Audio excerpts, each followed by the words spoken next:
السلام علیکم ورحمۃ اللہ وبرکاتہ نحمدہ و نصلی علی رسولہ الکریم اما بعد فاعوذ باللہ من الشیطان الرجیم بسم اللہ الرحمن الرحیم رب اشرح لی صدری ویسر لی امری واحلل عقدۃ من لسانی یفقہوا قولی۔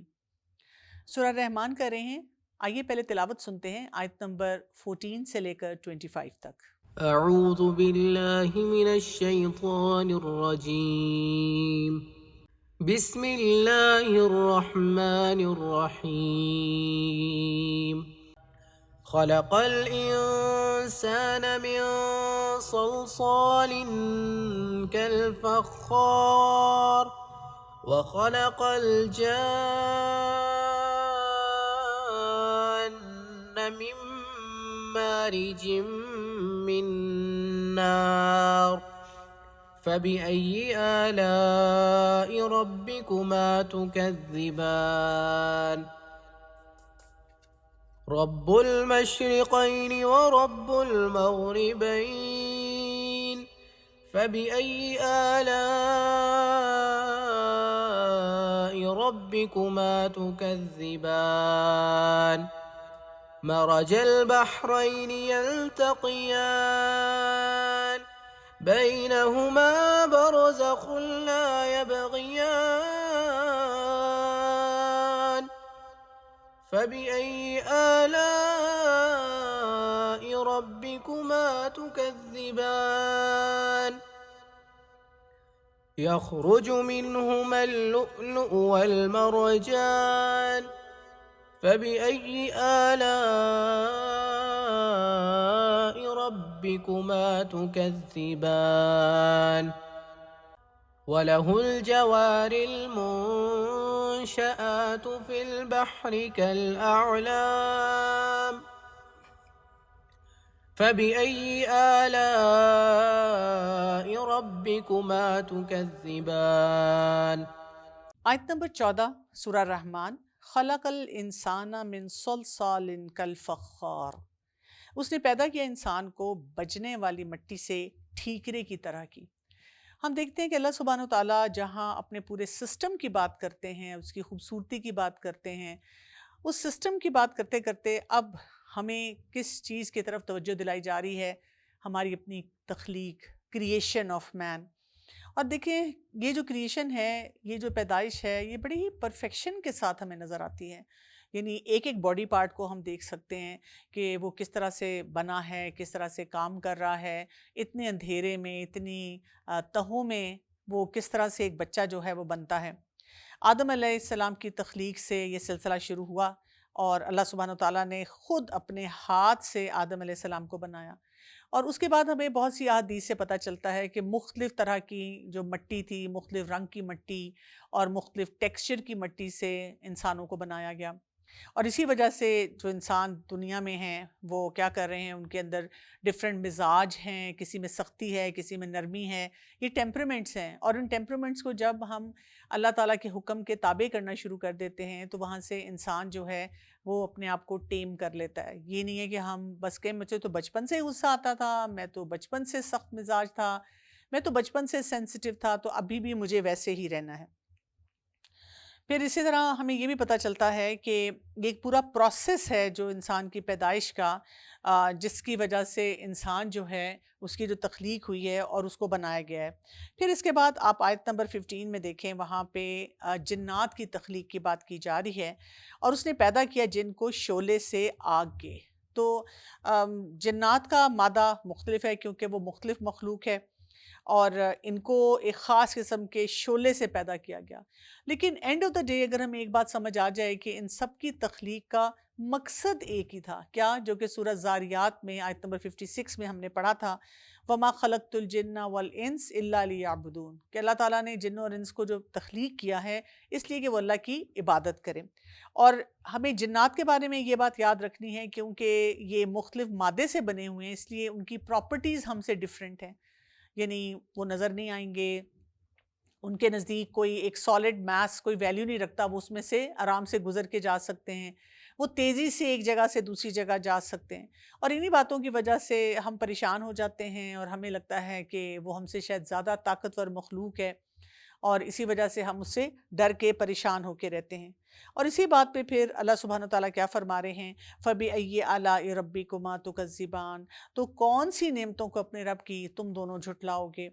تو یہاں پہ ہمیں یہ چیز بار بار اپنے آپ کو یاد دلانا ہے کہ جب اللہ تعالیٰ ان مختلف مخلوق کا ذکر کرتے ہیں، اصل حقیقت کیا ہے کہ انسان کو اور جنات کو جو اللہ تعالیٰ نے بنایا ہے، تو انسان کو فضیلت دی ہے، اور انسان کو وہ کچھ سکھایا ہے جو کہ جنات کے پاس موجود نہیں ہے۔ تو ہم اپنے آپ کو اس فضیلت کے ساتھ اللہ کا بندہ بنانے کی کوشش کریں، اور دنیا میں امن اور جو ایک سکون کی کیفیت ہے وہ پیدا کریں، تاکہ لوگ آسانی سے اپنے آپ کو اللہ کا بندہ بنا سکیں۔ پھر اس کے بعد آیت نمبر 17 میں آ رہا ہے، رب المشرقین و رب المغربین، وہ رب ہے دو مشرقوں کا اور وہ رب ہے دو مغربوں کا۔ تو یہاں پہ جو ذکر آ رہا ہے دو مشرق اور دو مغرب، اس میں بہت سی چیزوں کی طرف اشارہ ہو سکتا ہے، جیسے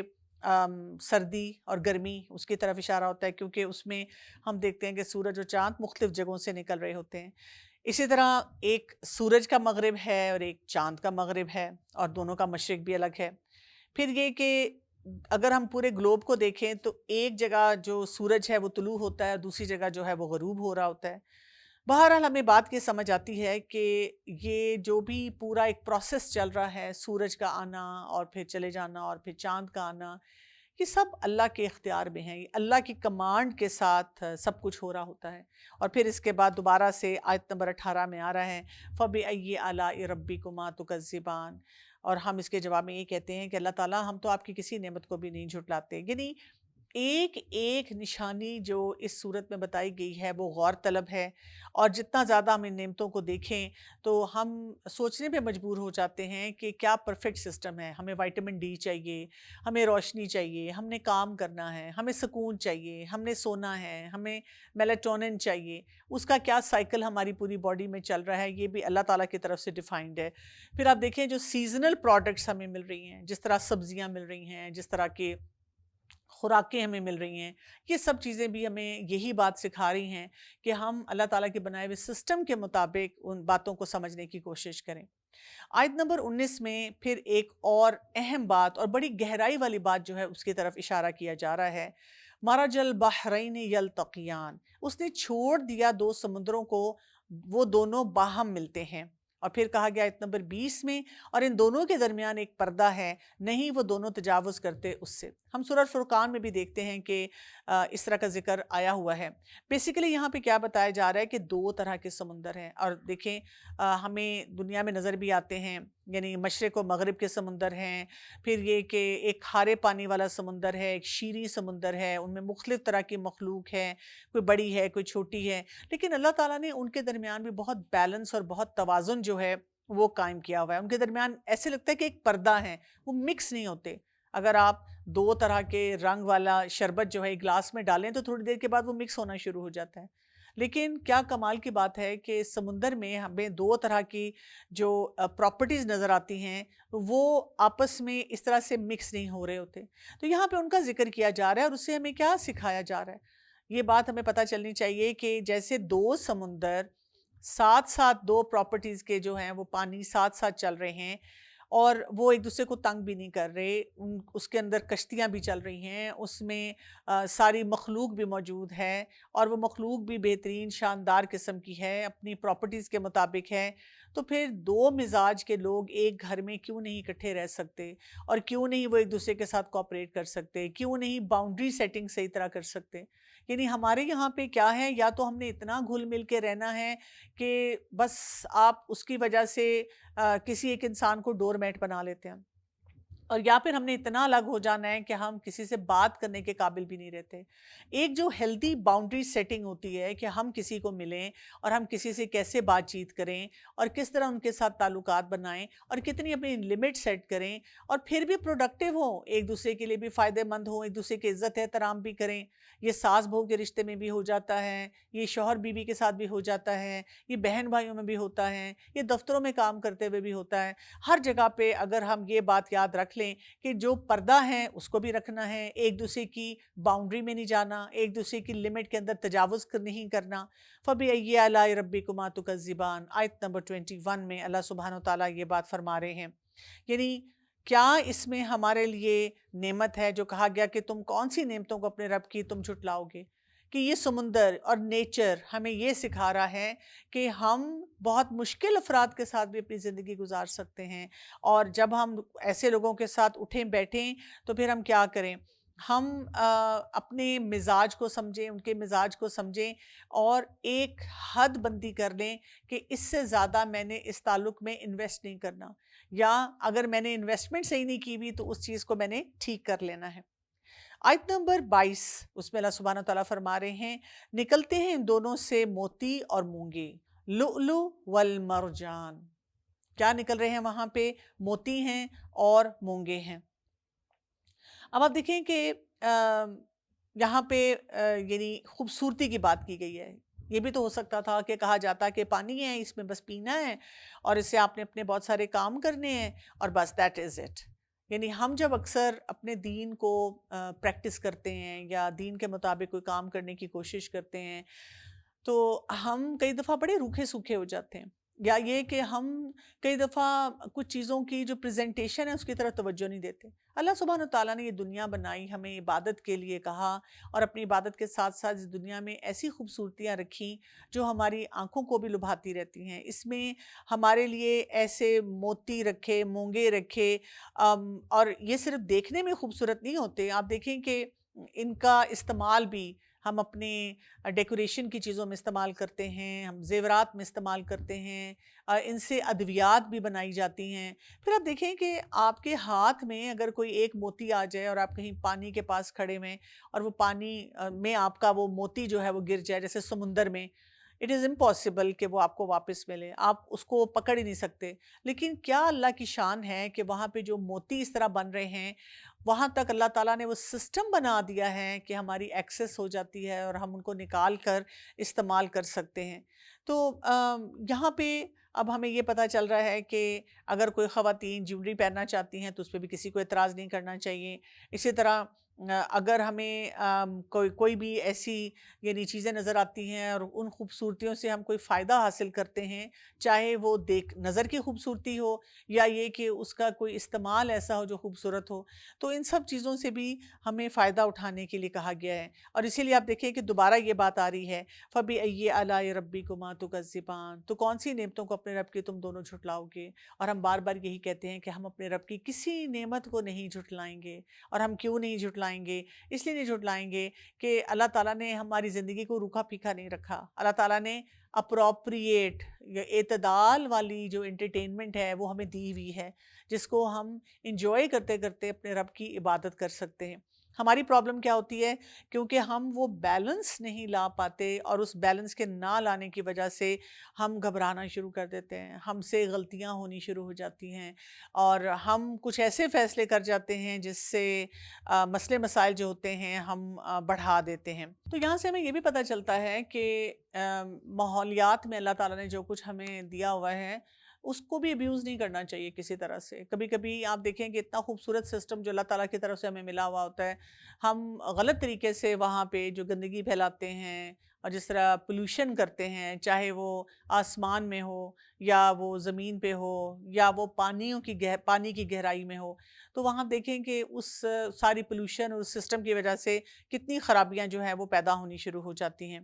تو اللہ تعالیٰ چاہتے ہیں کہ ہم یہ جو نعمتیں ہیں ان کا صحیح استعمال کرتے رہیں۔ پھر اس کے بعد آیت نمبر 24 میں اللہ سبحانہ تعالیٰ فرما رہے ہیں، اور اسی کے لیے ہیں جہاد اونچے اٹھے ہوئے سمندر میں اور اونچے پہاڑوں کی طرح۔ سبحان اللہ، یہاں پہ بات کی جا رہی ہے ان جہازوں کی جو ملٹا سٹوریڈ ہوتے ہیں، بہت بڑے بڑے جہاز ہوتے ہیں، اور کیسے وہ ایک پہاڑ کی طرح وہ ٹھاٹھیں مارتے ہوئے سمندر میں تیزی سے گزر رہے ہوتے ہیں اور بڑے سکون اور آسانی سے چلے جاتے ہیں۔ آج کے دور میں ہم دیکھتے ہیں کہ اللہ تعالیٰ نے انسانوں کو یہ بھی صلاحیت دے دی ہے کہ ایسی ایسی شپس بنتی ہیں جو کہ 5 اسٹار ہوٹلز کی طرح ہوتے ہیں، وہاں پہ اندر اس کے سوئمنگ پولز ہوتے ہیں اور لوگ رہتے ہیں اور لگژری قسم کے جو ٹرپس ہیں وہ اس پہ لگاتے ہیں۔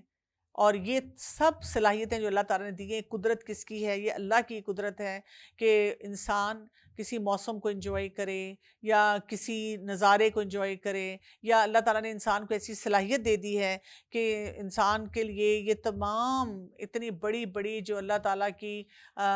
مخلوق ہے، جو اللہ نے تخلیق کی ہے، ان سب کو اللہ تعالیٰ نے انسان کے لیے مسخر کر دیا ہے. یعنی پوری جو دنیا میں رہتے ہوئے ہمیں خوبصورتیاں نظر آتی ہیں وہ سب ہمارے لیے ہیں، اور ہم سے صرف ایک ہی ڈیمانڈ کی گئی ہے کہ ہم اپنے رب کی عبادت کریں.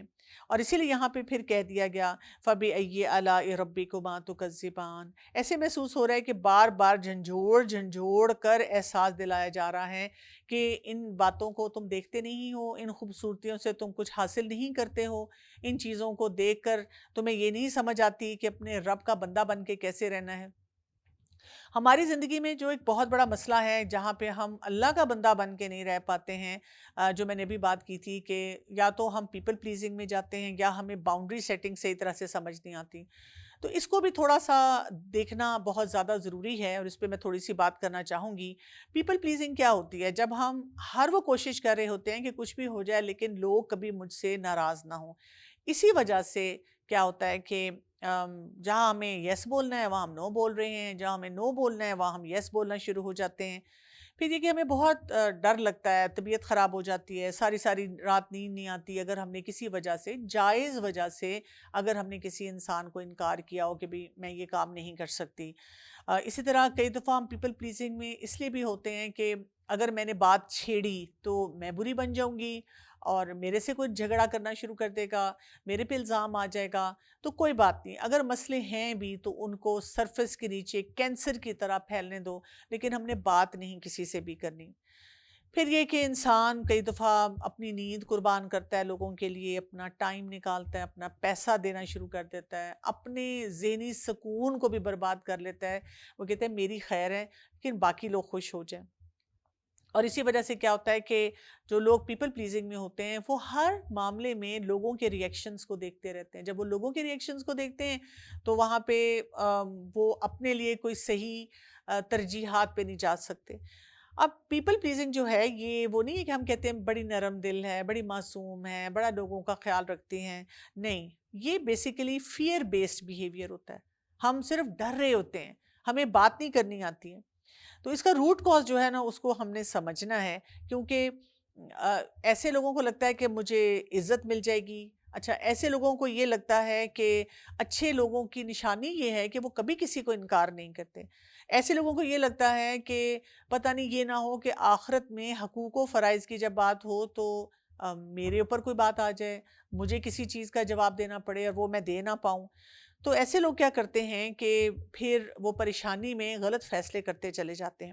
اس میں ہماری چائلڈہڈ کنڈیشننگ بھی ہوتی ہے. جیسے بچپن میں اگر ہمیں لگے کہ جب بھی ہم نے کوئی اچھا کام کیا اور سب نے میری تعریف کی تو اب مجھے عادت پڑ گئی ہے کہ بس سب کو میں نے خوش رکھتے چلے جانا ہے. یا یہ کہ کوئی ایسا ٹراما ہوتا ہے، یا کبھی یہ کہ گھر میں کسی نے بات نہیں کی اور سرٹن بیہیویئر سکھا دیا اور اس کو گلوریفائی بھی کر دیا نا، اس کی بڑی شاباشی دی کہ ہائے اللہ یہ تو دیکھیں اللہ کی گائے اور اللہ کی خاطر یہ سب کچھ کرتی رہتی ہے. اب اگر ہم دین کو دیکھیں تو ہمیں تو، اور جیسے ابھی ہم نے یہ آیات پڑھی ہیں سمندر کی، تو ہمیں کتنی باؤنڈری سیٹنگ یہاں پہ سکھائی جا رہی ہے. اکثر اوقات جب کوئی باؤنڈری سیٹنگ کا لفظ بھی بولتا ہے تو کہہ دیا جاتا ہے کہ یہ تو انگریزوں کی ٹرمینالوجی ہے اور اس کو کیوں بار بار لایا جا رہا ہے. ہمارا دین تو بتاتا ہے کہ حقوق العباد پورے کرو. تو بات یہ ہے کہ اگر ہم حقوق العباد بھی پورا کرنا چاہتے ہیں تو جب تک ہم صحیح باؤنڈری نہیں سیٹ کریں گے ہم یہ کام نہیں کر سکیں گے. آج کی آیات میں یہ بہت امپورٹنٹ ایک سبق ہے جو کہ ہمیں سیکھنا ہے. تو باؤنڈری میں کیا ہوتا ہے کہ ہم کچھ ایسے رولز بناتے ہیں اپنے لیے اپنی ذات کے لیے. اس میں ہم نے کس کس چیز کی حفاظت کرنی ہوتی ہے، اپنے وقت کی حفاظت کرنی ہے. آپ دیکھیں کئی دفعہ ہم لوگوں کی خاطر کچھ ایسے کام کرتے ہیں کہ اپنی نمازوں کو ضائع کر دیتے ہیں، قرآن کی تلاوت نہیں کر پاتے ہیں، اسی طرح نیکیاں اپنی کم کر دیتے ہیں، اپنے اذکار نہیں کم کر پاتے اپنے اذکار، کیونکہ لوگوں کے پیچھے ہم پھر رہے ہوتے ہیں. اسی طرح اپنی انرجی کی، یعنی ایک والدہ جو ہیں وہ اپنے بچوں کو کوئی کام نہیں دیتی ہیں. بچے سارا دن سوشل میڈیا پہ بیٹھے رہتے ہیں، انجوائے کرتے رہتے ہیں، اور ایک اماں ہیں جو گھر کی صفائیاں بھی کر رہی ہیں، کھانے بھی بنا رہی ہیں، ایک والد ہیں جو کہ کما کے بھی لا رہے ہیں، اور باقی بھی بہت سارے گھر کے کام جو ہیں اس میں وہ الجھے ہوئے ہوتے ہیں. تو ہمیں یہ باؤنڈری سیٹ کرنی ہوتی ہے کہ ایک سرٹن ایج پہ ہم نے ہمارے ارد گرد جو افراد ہیں ان کو ان کے کاموں کی ذمہ داری دے دینی ہوتی ہے. اسی طرح ہم نے باؤنڈری سیٹ کرنی ہوتی ہے اپنے جذبات کی، کہ مجھے کس بات کو اپنے اندر نہیں لانا سسٹم میں. میرے باہر کوئی بھی ایسا شخص ہو سکتا ہے جس کے ساتھ میں کام کر رہی ہوں، میں رہ رہی ہوں،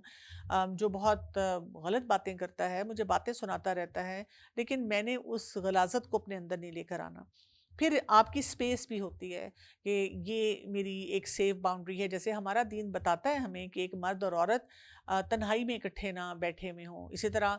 ہمارا دین ہمیں بتاتا ہے کہ ایک مرد کے کیا حقوق و فرائض ہیں، ایک عورت کے کیا حقوق و فرائض ہیں، اور مختلف رشتوں میں مختلف طریقے سے ہمیں بتایا گیا. یہ سب باؤنڈری سیٹنگ ہوتی ہے. اسی طرح ویلیو سسٹم ہم کون سا پریکٹس کرتے ہیں. اب اگر ہم کسی مجلس میں بیٹھے ہوئے ہیں اور اگر وہاں پہ دین کا مذاق اڑایا جا رہا ہو، قرآن و سنت کی کسی بات پہ لطیفے چھوڑے جا رہے ہوں، تو ہمیں کیا بتایا گیا؟ باؤنڈری سیٹ کر لی جائے. اور وہاں پہ باؤنڈری کیا ہوگی کہ ہم وہاں سے اٹھ جائیں. ہاں، جب وہ لوگ وہ باتیں چھوڑ دیں تو پھر ہم دوبارہ ان میں بیٹھ سکتے ہیں. تو بات یہ کہ باؤنڈری سیٹنگ کا مطلب یہ ہے کہ میرے اندر یہ کلیئرٹی ہو کہ کیا میں نے کرنا ہے اور کیا میں نے نہیں کرنا. جو دو سمندروں کے پانی کو ہم دیکھتے ہیں تو اس سے ہمیں یہی پتا چلتا ہے کہ اگر ایک کھارا ہے اور ایک شیریں ہے تو وہ ساتھ ساتھ چلتے چلے جا رہے ہیں اور وہ فائدہ مند بھی ہیں. تو جو لوگ پیپل پلیزر ہوتے ہیں وہ باؤنڈریز کے ساتھ بہت زیادہ اسٹرگل کرتے ہیں. اگر ان کو سکھا دیا جائے کہ آپ نے یہ کام فلاں شخص کے لیے نہیں کرنا، آپ یہاں پہ چپ رہیں، آپ اپنی نماز پہ فوکس کریں، آپ اس وقت قرآن پڑھ لیں، اور ضروری نہیں ہے کہ آپ نے صبح شام کسی کا حال پوچھنا ہے، یعنی اللہ تعالیٰ کی طرف سے بھی آپ کے اوپر کوئی ایسی پابندی نہیں ہے. لیکن ایسے لوگوں کو گلٹ ہونا شروع ہو جاتا ہے، ایسے لوگ پریشان رہنا شروع ہو جاتے ہیں، ایسے لوگ یہ سوچنا شروع ہو جاتے ہیں کہ ہائی یہ پتہ نہیں میں ٹھیک کر رہی ہوں کہ نہیں کر رہی ہوں. تو جب بھی آپ کے پاس کچھ ایسے انڈیکیٹرز آئیں جس میں آپ کو فیل ہو کہ مثلاً آپ کو لگے کہ میں فلاں شخص کے ساتھ جب بھی وقت گزارتی ہوں شروع میں تو مجھے اچھا لگتا ہے لیکن بعد میں ڈرین ہو جاتی ہوں. جب آپ کو یہ محسوس ہونا شروع ہو جائے کہ آپ کے اندر بڑی اندر سے نا کسی کے بارے میں بڑا بغض آنا شروع ہو گیا، غصہ آنا شروع ہو گیا، اوپر سے تو آپ برداشت کر رہے ہیں لیکن اندر سے برداشت نہیں ہو رہا، جب آپ کو گلٹ ہونا شروع ہو جائے اور جب آپ اتنے پریشرائزڈ ہو، آپ لوگوں کو اوائڈ کرنا شروع کر دیں کیونکہ آپ سے کچھ بولا نہیں جاتا، نہ نہیں کہا جاتا، جب آپ بہت زیادہ جذباتی طور پہ برڈنائز ہو جائیں تو سمجھ جائیں کہ یہاں پہ اب آپ کو باؤنڈری سیٹ کرنے کی بہت زیادہ ضرورت ہے.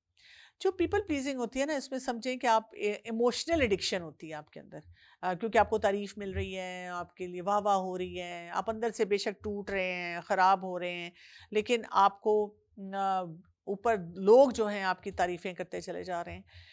تو اسی لیے باؤنڈری سیٹ کریں. کیسے ہوگا؟ سب سے پہلے آئیڈینٹیفائی کریں کہ میرا کیا رشتہ ہے اور میرے اوپر اللہ تعالیٰ کی طرف سے کیا پابندی ہے کہ اس رشتے میں مجھے کیا کام کرنا ہے.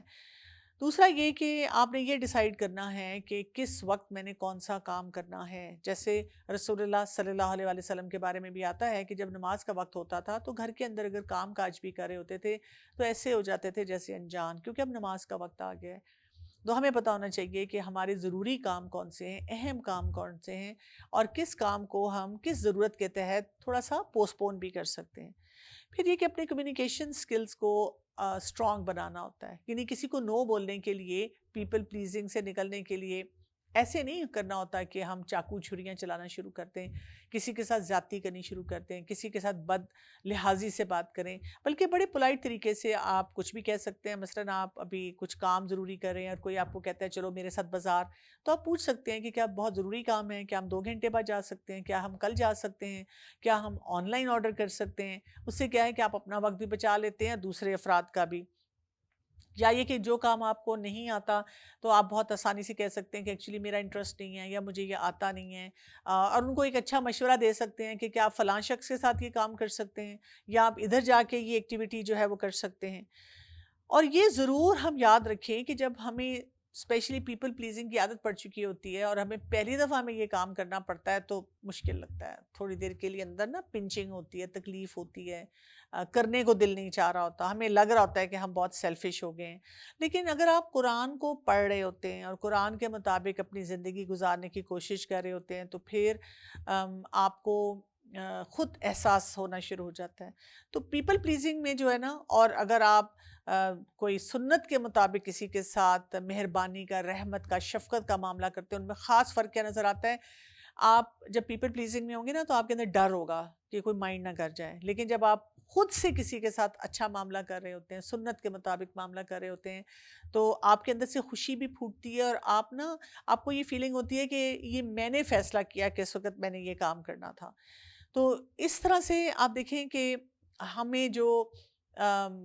سکھایا گیا سورہ رحمان میں، شروع میں میزان کا کانسیپٹ بتایا گیا، ہمیں یہ بتایا گیا کہ ہماری تخلیق کس طرح سے ہوئی، اور اس کے بعد ہمیں اللہ سبحانہ وتعالیٰ یہاں پہ یہ بتا رہے ہیں کہ 2 سمندر. تو ان سب باتوں سے ہمیں یہی سمجھ آتا ہے فَبِأَيِّ آلَاءِ رَبِّكُمَا تُكَذِّبَانِ، کہ ہم نے اپنی شخصیت کو کس طرح بیلنس میں لے کر آنا ہے. یعنی ایک تو جو نیچر ہے، اور اس میں جو کچھ اللہ تعالیٰ نے خیر خواہی ہمارے لیے رکھی ہے، اس سے ہمیں کیسے فائدہ حاصل کرنا ہے، اور دوسرا ہم نے سیکھنا یہ ہوتا ہے کہ اس سے میری شخصیت کیسے ڈیولپ ہو. اور جب ہم یہ سیکھتے ہیں تو پھر ہی ہم ہم اس فوکس کی طرف جاتے ہیں کہ ہمیں اپنے رب پہ بہت پیار آتا ہے، اور اس کی رحمت ہر چیز میں ہمیں نظر آتی ہے. آپ سے اجازت چاہتی ہوں. السلام علیکم ورحمۃ اللہ وبرکاتہ.